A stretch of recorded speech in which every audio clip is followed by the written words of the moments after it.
उपस्थित सर्व गुरुजन आणि शिवसैनिक बांधवांनो, भगिनी आणि मातांनो, वेळ अशी आहे की मधली सुट्टी बहुतेक झालेली असावी. झाली की नाही झाली? कारण गुरुजी म्हटल्यानंतर शाळा आठवते आणि शाळा आठवल्यानंतर मधली सुट्टी असलीच पाहिजे. सगळेच जण आपण त्या वयातनं मोठे झालेलो आहोत. पण कुठे गेले मगाची आपले निवेदन करणारे? हा, त्याने अडचण माझी अशी केली की गुरुजनांना मी नाही धडा नाही शिकवणार, मार्गदर्शन करणार. तर गुरुजनांना काय मार्गदर्शन करायचं? गुरुजनांनीच आम्हाला घडवत इथपर्यंत आणले.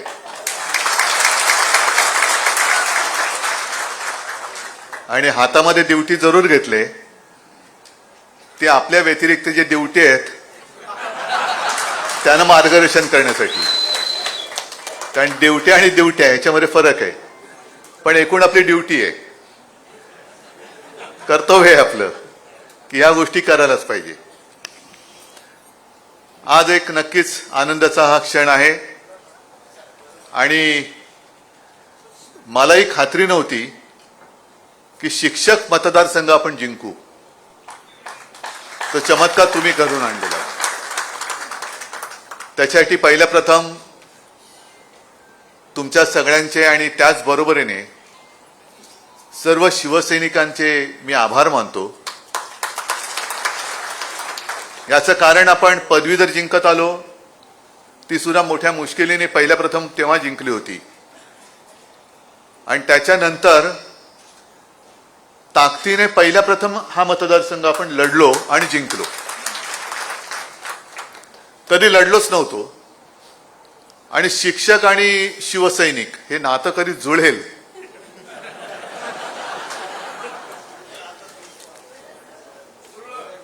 आता ते जुळलं.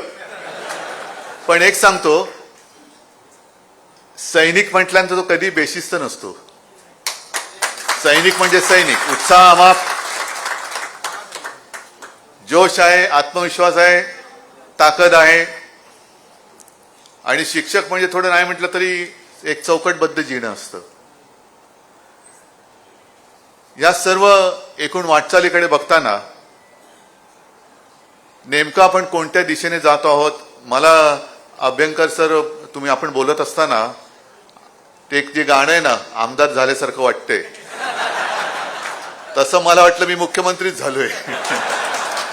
कारण तुम्ही सगळ्या तुमच्या व्यथा मागण्या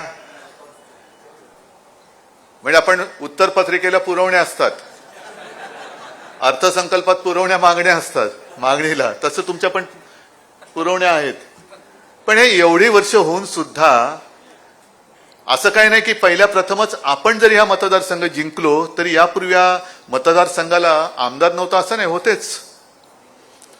मला अगदी आठवतंय सुरुवातीच्या काळात आमच्याच शाळेतल्या बालमोहन विद्या मंदिरच्या रायकरबाई होत्या. त्याच्यानंतर मग सगळे इतर तुम्हाला माहिती आहेत.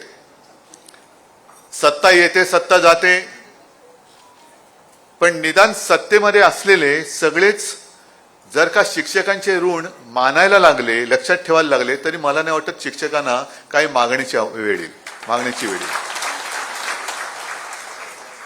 कारण नाही म्हटलं तरी शेवटी ज्ञान आणि संस्कार काय फक्त आई वडील करतात अशातला भाग नाही. कारण आता बराचसा काळ हा पाल्याचा हा शाळेमध्ये जातो.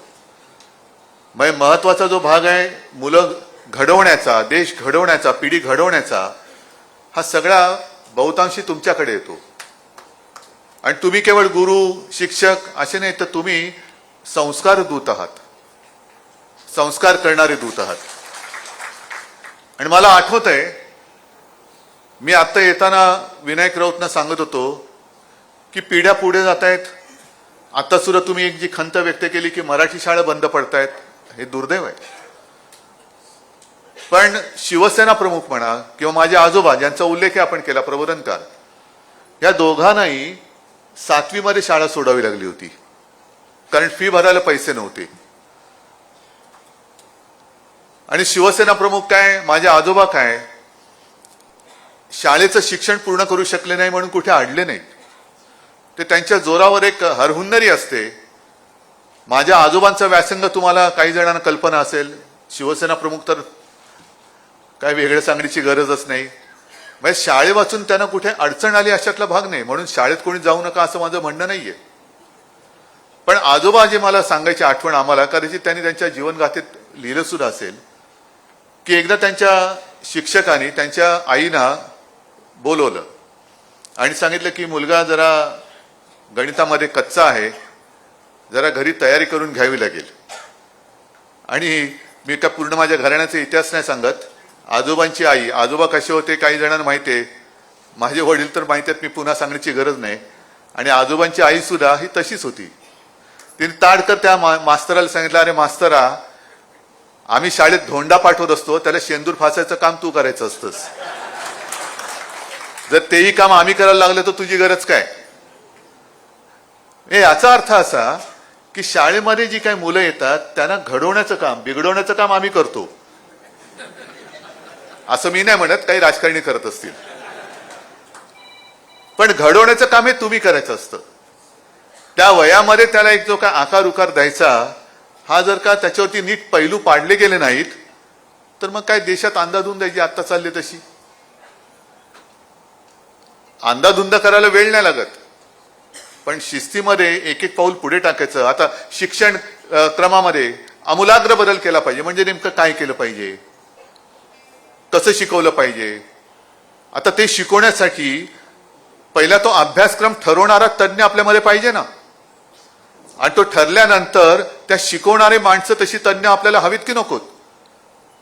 पण शिकवणारा माणूस जर का तांदूळ निवडत असेल, निवडणुकीच्या ड्युटीवर तुम्ही लावत असाल, आणखीन काहीतरी करत असेल, आणि फावल्या वेळेमध्ये जर का शिक्षक म्हणून जात असेल, तो काय डोंबल्याचा अभ्यासक्रम बदला नाही तर काही बदला. जोपर्यंत तुम्ही शिक्षकांबरोबरची तुमची वागणूक बदलत नाही तोपर्यंत मला नाही वाटत काही बदलू शकेल. शिक्षक म्हणजे काय कंत्राटी कामगार नाहीये. ज्या पद्धतीने आता तुम्ही चालले ना, मला तर धक्का बसला की शिक्षण क्षेत्रात मध्ये सुद्धा शिक्षक ह्या कंत्राटी पद्धतीने नेमला जातोय. म्हणजे कोण हे कंत्राटदार आणि कोणी कोणाला कंत्राट द्यायचं. आता सुद्धा ज्या काही गोष्टी बघतोय मी, सगळे आपण दरवेळेला कार्यक्रम असले का तिकडे छत्रपती शिवाजी महाराज आहेत, शाहू फुले, आंबेडकर, सावित्रीबाई फुले, या सगळ्या तसबिरीने आपण हार घालतो, त्यांची पूजा करतो. का? कारण त्यावेळेला ते तसे उभे राहिले. संपूर्ण समाज एका अंधारामध्ये असताना जर ही महापुरुषी झाली नसती तर आपण आज जे काय आहोत ते झालोच नसतो. मग असं म्हणायचं का की महापुरुष गेले कुठे, महापुरुषांचं युग संपलं की काय? आज आपल्यामध्ये तसा कोणी दिसत नाहीये. म्हणजे पु ल देशपांडेंच्या भाषेत बोलायचं तर धरावे असे पाय आणि हार घालावे असे गळेच दिसत नाहीत. धरावे असे गळे खूप दिसतात, पण ते धरता येत नाही ना, ही पंचायत आहे. अशी माणसंच नाहीयेत. आणि मग आपण असं एक पद्धत आहे, कोणीतरी म्हटलं तर कोणीतरी असतंच, की ज्या वेळेला ठेंगू माणसांच्या, ठेंगू म्हणजे बौद्धिक दृष्ट्या मी म्हणतोय, शारीरिक नाही, ठेंगू माणसांच्या लांब सावल्या पडायला लागतात, तेव्हा समजावं सूर्यास्त जवळ आलेला आहे. आज आपला देश सूर्यास्ताच्या दिशेने चालले की काय अशी भीती वाटायला लागते. कारण कोणता नेमका धर्म आपल्याला अपेक्षित आहे, कोणता देश आपल्याला अपेक्षित आहे, कोणती संस्कृती आपल्याला अपेक्षित आहे, काय कोणाचं काही कशाला पत्ता नाही. एका बाजूला तिकडे कुंभ चाललेला आहे, अनेक जण म्हणजे लाखो करोडच्या लोक संख्येने जात आहेत कुंभामध्ये, डुबकी मारून येत आहेत. ठीक आहे, मी परवाही म्हटलं, मी प्रत्येकाच्या भावना जपणं, त्याला कुठे धक्का मारायचा नाहीये, अजिबात नाही. ज्याला वाटतं तिकडे जाऊन पवित्र व्हायचंय जरूर व्हा.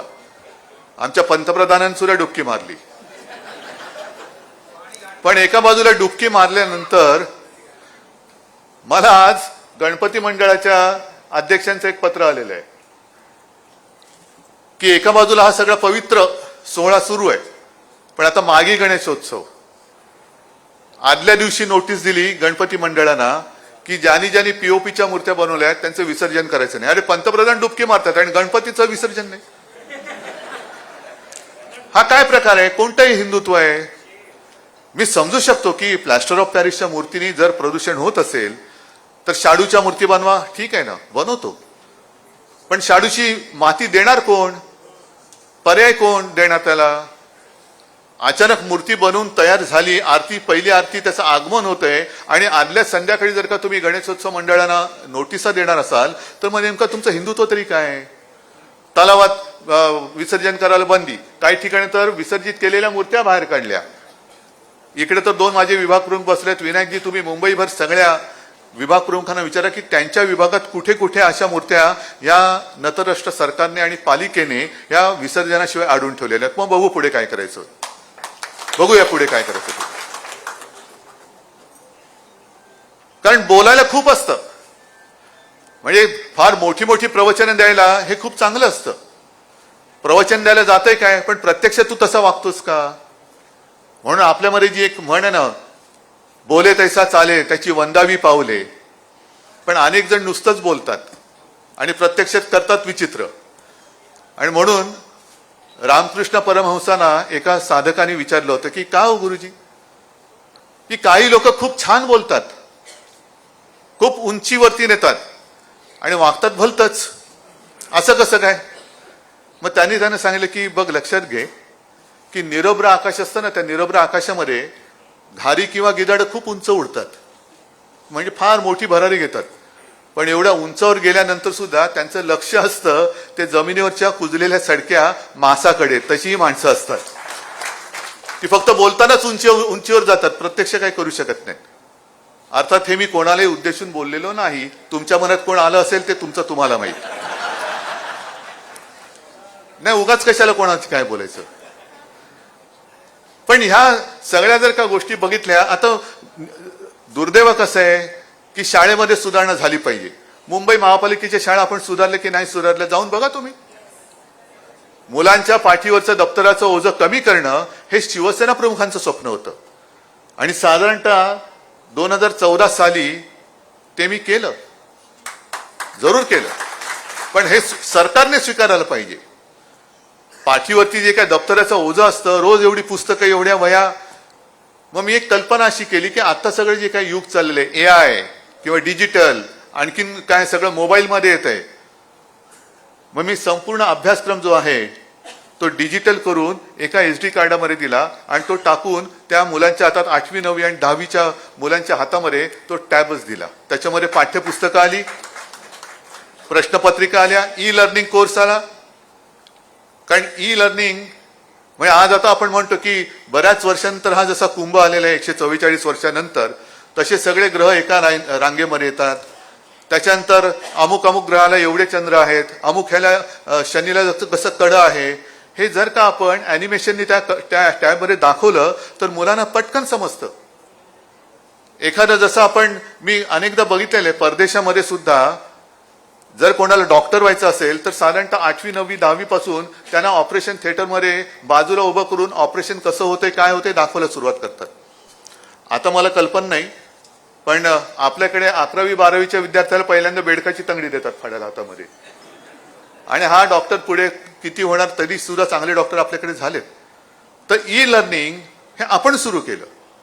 संपूर्ण देशामध्ये आपल्या महापालिकेच्या शाळेमध्ये व्हर्च्युअल सिस्टीमनी शिक्षण हे आपण सुरू केलं. कारण जसं मी मुख्यमंत्री असताना काही जण म्हणतात कारण त्यांनी काहीच काम केलं नाही, मी निदान घरी बसून तरी काम केलं. पण हे घरोघरी फिरले आणि काय दिवे लावले देव जाणे. पण जसं त्यावेळेला मी व्हिडिओ कॉन्फरन्सनी संपूर्ण महाराष्ट्राची यंत्रणा, मग अगदी कलेक्टर असतील, पोलीस अधिकारी असतील, डॉक्टर्स असतील, सरपंच असतील, यांच्याशी संवाद साधला. तसं माझ्या महापालिकेच्या शाळेत, मुंबई महापालिकेच्या शाळेत, शाळेतलेच चांगले शिक्षक, कोणत्या विषयाला कोणता शिक्षक चांगला आहे हे त्यांच्यातनंच घेतला आणि त्यालाच सांगितले की एक स्टुडिओ करून आपण घेतला महापालिकेचा आणि व्हर्च्युअल सिस्टीमने 10वीचे वर्ग आपण शिकवायला सुरुवात केली. आणि ते नुसतं एकतर्फी नाही, ते शिकवत असताना शाळेनुसार विद्यार्थी त्याला प्रश्न पण विचारू शकतात आणि तो शिक्षक त्याच वेळेला त्यांना उत्तर पण देऊ शकतो. आणि त्याचा परिणाम असा झाला की काही काही शाळांचा जो रिझल्ट हा अगदी खाली असायचा, तो शिक्षणाच्या दर्जात समानता आल्यामुळे सगळ्या शाळांचा दर्जा हा उंचावला. ते केलं ना आपण. दुर्दैव मी जे म्हटलं ते या गोष्टीचं वाटतं की काम करून सुद्धा ज्या वेळेला आता हा जसा निकाल लागला, खोटा पराभव आहे. हा निकाल मी निकाल मानायला तयारच नाहीये विधानसभेचा, अजिबात नाहीये. अगदी काल परवाकडे अरविंद केजरीवाल हरले, काही जणांना आनंद झाला, काही तर झोपेतनं उठले आणि त्यांनी प्रतिक्रिया दिली. म्हणजे काही जण कुंभकर्णासारखे झोपलेले असतात आणि मग काय झाल्यानंतर कुंभकर्ण उठतात आणि प्रतिक्रिया देतात. तसे काही जणांनी उठून उठून प्रतिक्रिया दिल्या. पण अरविंद केजरीवालनी तिथे जे काही शाळांसाठी काम केलेले, विजेसाठी काम केले, पाण्यासाठी काम केले, तसंच शिवसेनेने काय काम केलेलं आहे, मग ते रक्तदानाचं असेल, अँब्युलन्सचं असेल, इतर काही गोष्टी असतील, हे लोक मी नाही समजत हे विसरू शकतात. हा गडबड घोटाळा नक्की आहे. आणि मग शेवटी शिक्षकांनी करायचं काय? कारण प्रत्येक शिक्षकाला मतदानाचा अधिकार आहे ना, बरोबर आहे. त्याच्यानंतर निवडणूक यंत्रणेचं काम करायला तुम्हाला आहे, पण निवडणूक प्रचाराचं काम नाही करू शकत. का नाही करू शकत? जर शिक्षक त्याच्या मनानुसार त्याचं मत देऊ शकतो, तर शिक्षक त्याच्या मनानुसार एखाद्या पक्षाचा प्रचार का करू शकत नाही? जर तुम्ही महाराष्ट्राच्या विधिमंडळामध्ये शिक्षकांसाठी वेगळा मतदारसंघ ठेवला असाल, तर शिक्षकाला त्याच्या मनाप्रमाणे राजकीय पक्षाचं काम करायला तुम्ही अडवणारे कोण? आणि म्हणून तुमची जबाबदारी ही आहे की आता तुम्ही सगळे शिक्षक एकत्र आलेले आहात, राज्यभरातले आलेले आहात. आणि अभ्यंकर साहेब म्हणाले की केवळ पदाधिकारी आहेत. मला अभिमान आहे तुमचा की तुम्ही एवढ्या पद्धतीने, एवढ्या ताकदीने आपली शिक्षक सेना बांधलेली आहे. पण आजपासून सुरू करा, आजपासून सुरू करा. जसं RSS करतं, जिकडे जातं तिकडे पोखरायला लागतात. म्हणजे जसं आपण वाळवी म्हणतो ना, दिसत नाही आधी, मग नंतर कळतं अरे वाळवी लागले. तसं वाळवीसारखं नाही काम करायचं. पण आपल्या मताप्रमाणे, आपल्या शिवसेनेचे जे आपलं हिंदुत्व आहे, आपलं राष्ट्रीयत्व आहे, तसे प्रखर राष्ट्राभिमानी हिंदू तयार करण्याचं काम हे तुम्ही केलंच पाहिजे, करायलाच पाहिजे. तुम्हाला जिथे जिथे शक्य असेल, अगदी ग्रामीण भागातनं आला असाल, गाव, वाड्या, वस्तेपाडे हे सुरू करा. काय खरं काय, नाहीतर शेवटी दिशा कोण दाखवणार? हातामध्ये मशाल आहे, पण स्वतःच गोंधळला असेल तर जायचं कुठे? कारण मशाल प्रकाश दाखवते. कोणत्या दिशेने जायचं हे तुम्हाला आम्हाला ठरवायचं आहे. हे तुम्ही आता सुरू केलं पाहिजे. शिवसेनेचे सदस्य आता नोंदणी सुरू झालेली आहे. का तुम्ही सदस्य व्हायचं नाही? झालंच पाहिजे तुम्हाला सदस्य. का तुम्ही सदस्य नोंदणीला आता जर का फावल्या वेळामध्ये तुम्हाला बाकीची कामं सांगत असतील, तर मी तुम्हाला सांगतोय फावल्या वेळेमध्ये तुम्ही सुद्धा शिवसेनेची सदस्य संख्या वाढवा. आता निवडणूक नाहीये ना, मग आता या फावल्या वेळेमध्ये शिवसेनेचा प्रचार करा, बेधडक करा. कारण नाहीतर या नुसत्या मागण्या ज्या आहेत त्या कागदावर राहतील. अभ्यंकर साहेब तिकडे, कारण माझ्याच सभागृहात त्या आहेत, विधान परिषदेत घसा कोरडा होईपर्यंत बोलतील. समोर जर का बहिरे किंवा कान बंद करून बसलेले सत्ताधारी असतील तर उपयोग काय तुमच्या या बोलण्याचा? या ताकदीचा तरी काय उपयोग आहे? म्हणून ही ताकद आता एकवटलेली आहे. या ताकदीची शक्ती ही जोपर्यंत आपण या सरकारला दाखवत नाही, नवे माझं तर म्हणणे की यावेळेला आपली संधी, त्यांनी सगळी ज्या काही काळ्या विद्या असतील किंवा आणखीन काही कारस्थानं असतील त्या माध्यमातून आपली संधी हिरावली. कारण आज सुद्धा जिथे जिथे जातोय सगळे म्हणतात उद्धवजी असं तर होऊच शकत नाही. आम्ही सगळ्यांनी तुम्हाला मतदान केलेलं आहे, तुमचा पराभवच होऊ शकत नाही, सगळे पराभवच होऊ शकत नाही. आता या एक एक गोष्टी त्यांनी ज्या काय थापा मारल्या, या तुम्हाला सगळ्यांना सांगायला काय हरकत आहे? जसं निवडणुकीच्या तोंडावर लाडकी बहीण योजना आणली, आता मला कळलं, तुम्हालाही कळलं, कारण तुम्ही वाचता तोच पेपर मी वाचतो. आतापर्यंत जवळपास 5 लाख महिलांना अपात्र ठरवलेलं आहे. बरोबर आहे. लाडका भाऊ योजना बंद, 1 रुपयात पीक विमा योजना तिचे सुद्धा 12 वाजलेले आहेत. त्याच्यानंतर ते काय त्यांनी योजना दूध बीत काय सगळं केलं होतं ते सुद्धा बंद. अगदी निर्लज्जपणाने आपण जे गोरगरिबांसाठी 10 रुपयात शिवभोजन थाळी निर्माण केली होती, दिली होती, ती योजना सुद्धा आता बंद करण्याचा घातक आणि नतद्रष्ट विचार हे दळबद्री महायुती सरकार करते. म्हणजे गरिबांसाठी काहीच नाहीये. नुसतं जायचं आणि तिकडे डुबक्या मारा. अरे पण तू डुबलास तरी चालेल, पण डुबकी मार. हे हिंदुत्व नाही. असं नाही हिंदुत्व चालणार. हे हिंदुत्व मला बिलकुल मान्य नाही.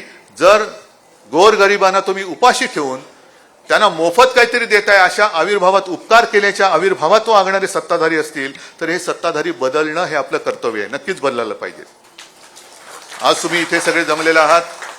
संपूर्ण होऊ द्या तुमचं जे काय चर्चा चर्वण जे काय व्हायचंय, पण त्यातनं एक दिशा ठरवा की काय करायचं नेमकं.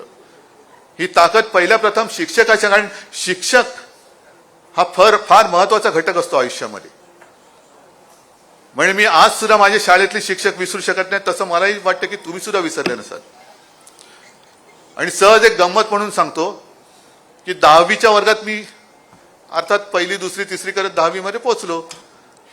आणि मग दर महिन्याला एक परीक्षा असते का अजून असते ना? हा 3 महिन्यांनी नाही, पण वेगळ्या विषयाची. तशी 10वी मध्ये गेल्या आमची पहिली परीक्षा झाली होती गणिताची आणि 150 मार्काचा पेपर. तो काय बीजगणित अल्जिब्रा बिल्जिब्रा वापरे, आता बघितलं तरी घाम फुटतो. आणि ती परीक्षा झाली आणि आमचे मास्तर होते ते असे पेपरचा गठ्ठा घेऊन आले, टेबलवर ठेवला आणि विचारले ठाकरे कोण आहे. पहिला प्रश्न. मला वाटलं अरे चुकून पहिला वगैरे आलो की काय मी. त्यांनी बघितलं इकडे. मी गेलो, मला वाटलं जाताना जरा असं गेलो, माझ्याकडे पेपर दिला आणि अशा नजरेने बघितलं, म्हटलं काहीतरी गडबड आहे. मग मी जरा बघितलं तर खाली 150 मध्ये रेग आणि वरती 11. म्हटलं झालं आता आपलं काही खरं नाही. आणि तेव्हा इलेक्ट्रॉनिक मीडिया नव्हता, पण पेपरमध्ये येणार बाळासाहेब ठाकरेंचा मुलगा 10वीला नापास. आता त्याचं मला टेन्शन आलं आणि काय करायचं. मग क्लास जॉईन केला, सगळं केलं, पण काय सुधरतच नव्हतं. आणि तेव्हा मला एक सर सापडले, माझ्या आत्याने ओळख करून दिली होती, चितळे नावाचे. आणि तुम्हाला मी खरंच सांगतो, त्यांनी साधारणतः एक दिवाळीच्या सुमारास मला शिकवायला सुरुवात केली. आणि ह्याच्यात अतिशयोक्ती नाहीये, जेव्हा मी अंतिम परीक्षा पास झालो 10वीची तेव्हा खाली 150 होते, वरती 11 होते, पण त्या 11च्या आधी 1 लागला होता. म्हणजे हे मी कदापि विसरू शकत नाही. एवढं ते असं कोरलं गेलेलं की 11चे 111 मार्क हे जर का मला ते चितळे सर सापडले नसते तर माझं होऊ शकले नसते. हे महत्व तुमचं आहे. आणि जो विषय तुम्ही शिकवता तो विषय आधी तुम्हाला समजून घ्यावा लागतो. कारण मला सुद्धा असं वाटतं अनेकदा की मी वक्ता म्हणून जेव्हा कोणाशी बोलतो तेव्हा मला न समजलेला विषय मी तुम्हाला समजवू शकत नाही. एखादी गोष्ट मला जर का पटली असेल तरच मी ती दुसऱ्याला पटवू शकतो. तसाच एखादा विषय त्याची जर का तुम्हाला आवड नसेल किंवा जर का त्याच्यात तुम्हाला गती नसेल तर तुम्ही विद्यार्थ्यांना काय शिकवणार. आणि हे केव्हा होऊ शकतं, जेव्हा ही कंत्राटी कामं बंद होतील तेव्हा. जेव्हा पूर्ण वेळ तुम्ही तुमची एखादी शैली, शिकवण्याची पण शैली असते, जशी चित्रकाराची एक शैली असते, वक्त्याची असते, गायकाची असते, तशी शिक्षकाची शैली असते. ही शैली फार महत्वाची आहे. आणि ही शैली त्याच वेळेला डेव्हलप होऊ शकते जेव्हा तुम्ही पूर्ण वेळ तन मन धनाने सुद्धा, शेवटी तन आणि मन म्हटल्यानंतर घर चालवायला धने लागतंच. त्याच्यामुळे ती तरी परिस्थिती ह्या सरकारने, त्याची चिंता ही तुमच्यावरती येऊ न देणारं सरकार पाहिजे असेल तर मला असं वाटतं हातातली मशाल घेऊनच तुम्हाला पुढे जावं लागेल. आणि तसे तुम्ही ते जातात आणि नक्कीच तुम्ही यशस्वी व्हाल हा आत्मविश्वास व्यक्त करतो आणि तूर्त आपली रजा घेतो. जय हिंद, जय महाराष्ट्र.